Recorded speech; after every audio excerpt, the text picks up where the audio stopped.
Hello everyone, my name is Caitlin and welcome back to my channel. So I figured since episodes 6 and 7 are both out now that I would just review them both together, so let's just jump right into it. So not as much happened in episode 6 compared to episode 7. Basically, Sky and her friends are trying to save the lodge by having a dance-a-thon to help their Kickstarter raise some money. And so they're pairing everyone off with dance partners, which was supposed to be at random, but once Noah and Kaylee got paired up together, I think we all knew that this wasn't going to be a random thing, which was confirmed when Sky went to pick her partner and she chose Ben, but then lied to everyone and said that she chose Sean, which was really interesting. And it's small hints like these that really make me feel like the whole love triangle thing isn't over yet, which I'm sure we've been thinking this whole season, but still just another one of those reasons I feel like Sean and Sky might not last. But on the other end, I'm really happy that Kaylee and Noah won, and that Kaylee decided to stay at the lodge for a bit because I love seeing them together, and I love having Kaylee around. So that was great. Same with Josh, he was back in this episode, which made me so happy because I missed him so much. The only thing I didn't understand is how they made it to 99%, but because it wasn't 100 by the time they needed it, they lost everything. Like, that's usually not how crowdfundings work.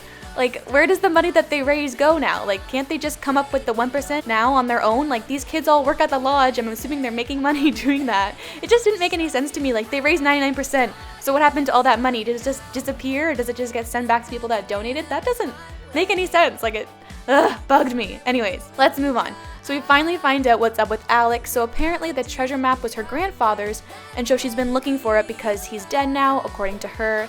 And that this whole treasure map thing is the only thing she has left of him, which I find interesting because I've heard some fan theories about people thinking Alex and Sky are related, and so could Sky's granddad also be Alex's granddad? I mean, it's possible. She might just think he's dead, but then maybe he's actually alive. I don't know. But I definitely think there is some connection between Alex's grandfather and the lodge, because why else would he have the whole treasure hunt thing be at the lodge? Like, there has to be some type of connection there, or some kind of connection to Sky. Like, I'm hoping we learn more about that because I was a bit bummed out by that reveal, so we'll have to see where that brings us. So moving on to episode 7, they've now lost the lodge to Gil, so Sky and her dad are living in an RV for the time being, and it's falling apart, but her dad and her friends are trying to be positive about it, and it's going okay until Sky finds out that Gil is going to tear down the lodge. And so in protest, Sky goes back to the lodge and locks herself in her old room to try and get them to stop the demolition. And then we have this bit where Ben's talking to Sky's dad about how they should send someone up there who Sky cares about and she can talk to. And he's like, yeah, you're right, Ben, go on up there. And he's just like, yeah, I meant Sean. And it was so awkward and great at the same time.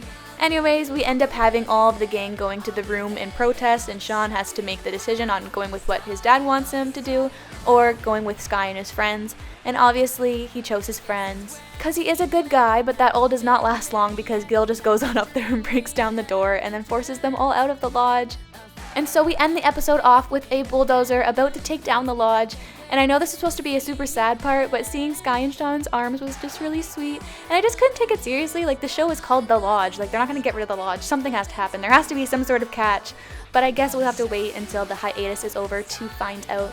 Overall, I really enjoyed these episodes in the first half of the season. The songs were great. It's Not Over Till It's Over was a jam. And the scene with Sky singing Favorite Place to Be made me a little teary-eyed, so I'm really excited to see some of the new songs we'll get in the second half of the season. And I have to take a minute and applaud Sophie's acting in this last few episodes. As a Disney Channel actress, I thought she did really well. But let me know what you guys thought of these episodes and the first half of the season. I can't wait to read all about it. And now that we're on a bit of a hiatus on The Lodge, I'm curious to know what other shows you guys are watching or really into that you think I might like or want to see me review for you guys.